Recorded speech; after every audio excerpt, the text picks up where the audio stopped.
Some taxi passengers say they're being ripped off by unmetered taxis charging excessive fares. Taxis are no longer required to have meters, and there are claims some drivers are taking advantage of that by charging people twice what a normal fare should be. James Fleury reports.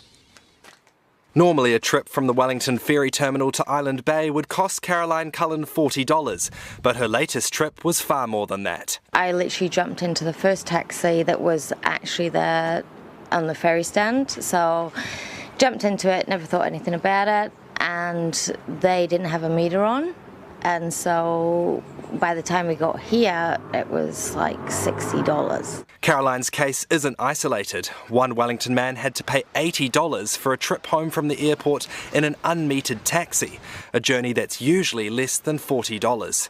And a couple in Auckland were charged $40 for a 500-metre trip. Dave Clymer from Wellington Combined Taxis says when the government changed the rules to accommodate rideshare in 2017, it turned the sector into the Wild West. They gave the option to the taxis that they could either have a meter with a fare schedule, or they could just have no meter at all and negotiate the price. The problem is some are not negotiating the price, rather announcing it at the end of the trip.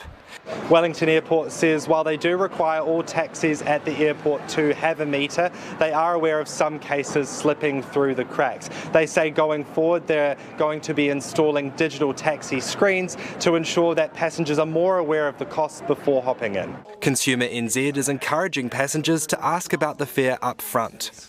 So whether that's what the fare is going to be or how it's going to be calculated. So basically there shouldn't be any nasty surprises. Wellington Combined Taxis says it has meters in all its cabs and wants the government to reintroduce rules requiring all taxis to do the same. In the meantime, Consumer NZ advises passengers to always note the name and the number of the taxi in case they want to make a complaint to the company.